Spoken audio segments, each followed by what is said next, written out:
I'm Ceedee, and I'm here to tell you my tale. My true bond with my spouse, Chris, was based on loyalty and trust. We were the type of couple who respected each other's boundaries and valued complete privacy. We also shared similar principles and ideals. We had total faith in one another, thus we never precluded ourselves from each other's possessions. We had reached a stage in our life where we were prepared to begin a family, and we were financially doing rather well. Eventually, after trying for months, I became pregnant. Chris and I were ecstatic beyond measure. We couldn't have been happier to bring our child into the world. But tragedy happened 3 months into the pregnancy, and we lost our precious baby. Both of us were impacted by our child's passing. I made a valiant effort to speak with Chris so we could grieve our loss together, but he remained silent and paid me no attention. Chris gave his assignment his all attention and effort.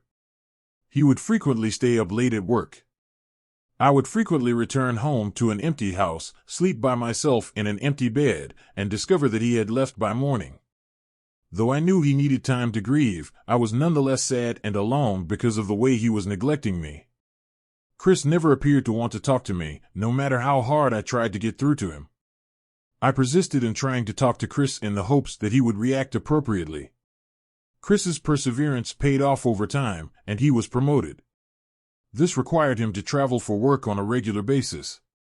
Remarkably, his journey appeared to have returned with a glimpse of the man I fell in love with. I found it bittersweet because it seemed like he had reverted to his previous persona. He could be away from me for a while. Nevertheless, I decided to pay attention to the joy that returned to our lives. We started getting back in touch. Whenever Chris returned, he would buy me things from all of his travels and take me out on dates. Love began to bloom once more. My heart rejoiced as the embraces, kisses, and affection that had been absent for a long time came back. Then Chris told me one day that he was leaving for another business trip. "Baby, can't you be serious? Another business trip, and it's so close to your birthday." "I want to celebrate it with you," I replied. "I know, darling, and I wish I could stay too, but this trip is unavoidable." "I promise I'll be back on my birthday itself," answered Chris. "Can't you postpone it? It's just 2 weeks away." "I don't want you to miss your birthday," I begged. "I wish I could, but it's crucial for the company. Just trust me. I'll make it up to you. You'll have an amazing celebration when I return, okay?" Chris reassured me. "Okay, fine. But you better keep your word. Promise me you'll video call me every day, and you won't forget to be back on your birthday," I said. "I promise, darling. Cross my heart. I'll call you every day, and I'll be back to celebrate with you on my birthday. Nothing will stop me from being there with you, all right?" Chris made a promise. "I trust you, but don't make it too long, okay?" I said. Chris comforted her, saying, "I promise I won't be too long. Before you know it, I'll be right back in your arms." I said, "Darling, I love you. Take care and come back soon. We'll make this birthday celebration the best one yet," Chris stated as he ended the conversation. "I love you too, babe." After he left, I put myself into organizing a lavish birthday celebration for him. I wanted to express to him how much we had grown together and how much he meant to me. I got in touch with Chris's parents, Rosie and Tom, who were 10 hours away by car in a nearby state. I invited them to partake in the festivities. We had always had a terrific relationship, and they were eager to participate in my scheme. I requested that they also notify Gary, Chris's brother, and his family. As the anticipation mounted, I got the house ready for our visitors. To surprise Chris, I placed an order for a personalized cake from his preferred bakery. Chris kept his word and gave me a video call every evening to tell me about his day's events. It was the first time in 6 months that I started to feel well. My life seemed to be coming together at last. I had no idea that it was all a mirage. About 11 p.m. on the eve of Chris's birthday, I gave him a call. While everyone else is seated in the living room. I really battled to hide my excitement, but I did my best. I spent some time talking with Chris about our day and telling him how happy I was to be celebrating his birthday. I told Chris I had a surprise in store for him since I couldn't keep my secret any longer. He repeatedly asked what the surprise was, but I insisted that he had to come home and discover out for himself and that I would never tell him. As the clock struck 12, I sent him birthday wishes. With the biggest smile on his face, he thanked me. He expressed his gratitude and affection. For me to me. When I heard him tell me that, I became really warm inside. Chris then said he needed to go to bed because he had an early flight the next day. I wished him a nice night and assured him everything was well. Then he made a mouse click and spun around. His camera was still on, something he was unaware of. When I saw that he hadn't turned off his camera, I grinned at my husband's awkwardness. He called out to someone named Haley, telling her to come out of the bathroom, right as I was about to end the conversation. As I watched another woman emerge from the restroom and give my husband a hug, I felt my own hug fall short. He kissed her and held her by the waist. Tom, my father-in-law, noticed that I had become silent and looked up to see that my face was pale. He turned to see what was wrong, but upon seeing the screen, he too fell silent. After a while, everyone approached Tom and me after noticing our behavior. Chris was kissing another woman in front of us. As his family saw Chris cheat on me, the room fell silent. His mother, Rosie, made the decision to pull out her phone and snap a few photos as proof. My heart feels like it's shattering, and I can't stop sobbing. I started doubting everything about us, I said, tears running down my cheeks. How could the person I love do this to me? I took some solace in Chris's family's compassion and support while I was seated with them. Tom was irate and talked nonstop about how upset he was, while Rosie, his mother, maintained her composure. She gave me a strong hug and supported me as best she could while I sobbed on her shoulder. We all got together once I could stop crying and start talking. I was astonished to learn something from Rosie. Before Tom, she had been married to another man, and that man had deceived her in the same manner that Chris had deceived me. Rosie assured me that she was sympathetic to my plight, having experienced something similar herself. She informed me that she always reminded Tom and G of the value of loyalty and faithfulness. She expressed her anger with Chris's behavior and promised to back me in any decision I made. Tom, Gary, and his wife also wholeheartedly agreed with our sentiments. I experienced a range of feelings, from sadness to rage. What used to fascinate me now disgusted me. I considered taking revenge. When I brought it up to Chris's family, they were supportive. Rosie expressed her pride in my choice, and Gary promised to look up the identity of the woman Chris had been seeing. Don't worry about finding out who that woman is.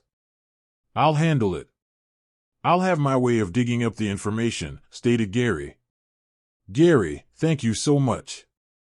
I would like to know who it is that my lovely husband found comfort in, and that wasn't me, I responded with sadness. Dear, I've already contacted my previous lawyer. He'll help us with the divorce proceedings. You won't have to go through this alone, Rosie reassured me. That was incredibly fast. Wow, he's a lawyer. They don't sleep, plus he owed me a favor. I am in awe of you. I literally can't thank you enough for your support. It means the world to me. And as for Chris, well, he's in for the best surprise present ever, a life of loneliness. He just dared every bit of it, I said with determination. Sty, I know this is a difficult time, but I have a brilliant idea for the party tomorrow. Trust me, it will be worth it, Tom said. I don't understand. I wasn't planning on having a party. I'm way too heartbroken to celebrate the man that caused me the heartbreak. Shouldn't we focus on the divorce instead? I asked.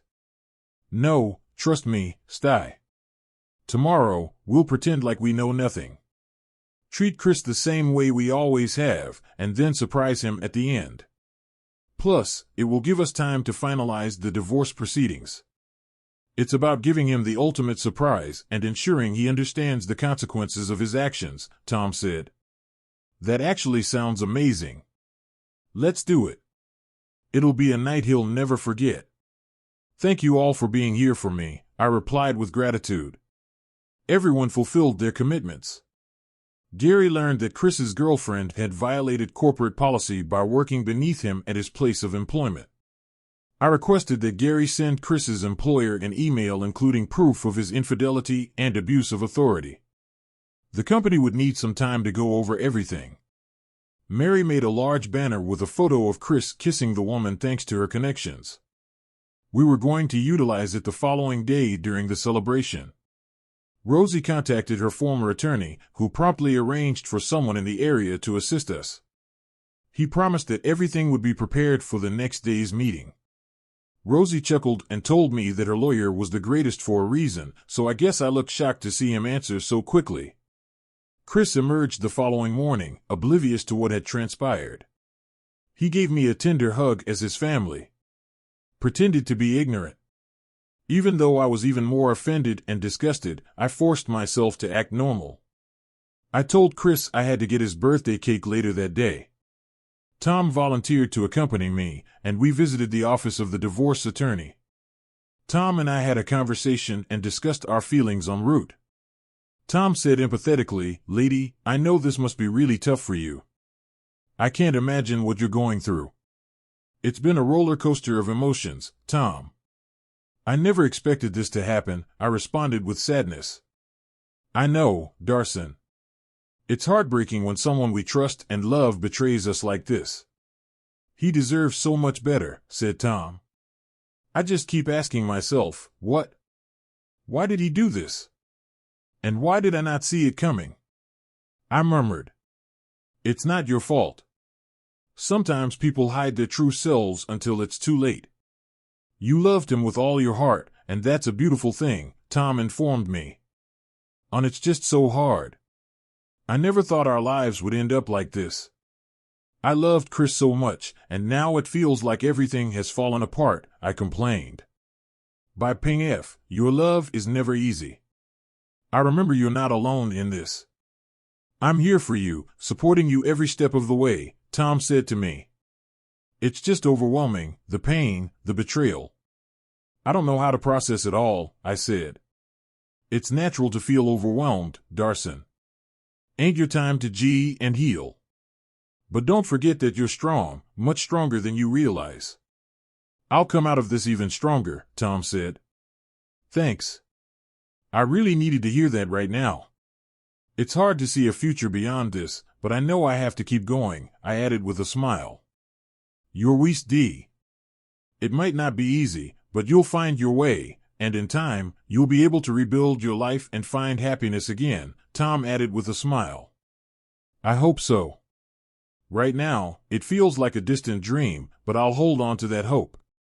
Let's get through this meeting and then head back. The sooner this is over, the sooner I can start rebuilding my life.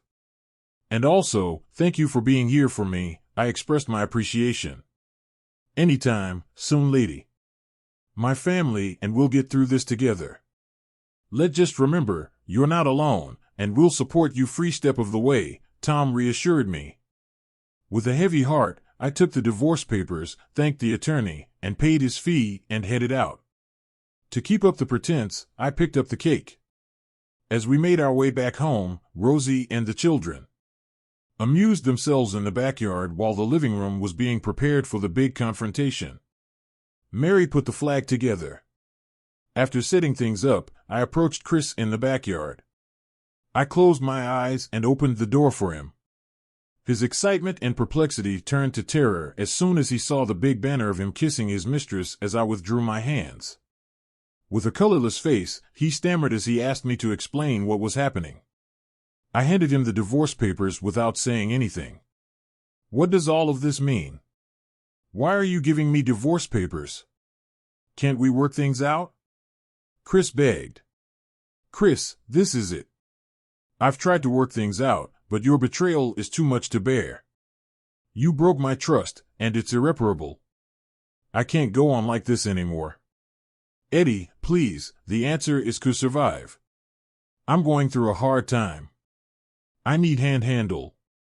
I'm sorry for what I've done. Give me another chance, please, Chris. I lost our child too. I grieved for months, and you shut me out. You refused to talk to me or share your pain. I stayed because I loved you, but I can't ignore your cheating on me. I deserve better than this, but have me understand me, right? My son is a lying, cheating piece of crap. You've disrespected STI and our family's values. You don't deserve to be a part of our family. I raised you to be better than this, but to see you disregard, absolutely not. You've heard about our family and me, Chris, and I don't want anything to do with you. You've had your chance, and now you're going to let me down. You have a week to pack and move out, or you're going to victimize me. Oh, yes, I can. My parents bought this house for me in my name before we were married. Ration stops. That's all you get, Edie. Please don't do this to us. I did the most for you, Chris. You broke us, ask what about your consequences? But Chris's world fell apart before his eyes, losing both his family and his home in an instant. After reviewing the evidence we had sent, Chris's company decided to fire him and Haley for violating workplace relationship policies a few weeks later. The only reason I know this is that Chris came over to my place, banged on the door until I opened it, and then started screaming at me for taking away his job. Chris, these are the results of what you did. You can't be shocked, can you, that you were dismissed for flagrantly violating company policies? What then should I do at this point? How am I going to sustain myself? It's something you will need to resolve. I am not accountable for the decisions you make. It's time you started accepting accountability for your deeds. It's goodbye and good luck, Chris. After this difficult journey, I felt free. I realized my worth and chose a path that made me happy and safe. Chris's actions hurt me, but they also showed me how strong I am. With the support of Chris's family, I found the courage to start over. Though I still feel the pain of betrayal, I learned the importance of trust, loyalty, and talking openly in a relationship. I hope that my story will remind you to cherish those you love and stand up for yourself if you're ever treated unfairly. Although it's difficult, with support and determination, you can grow stronger and wiser.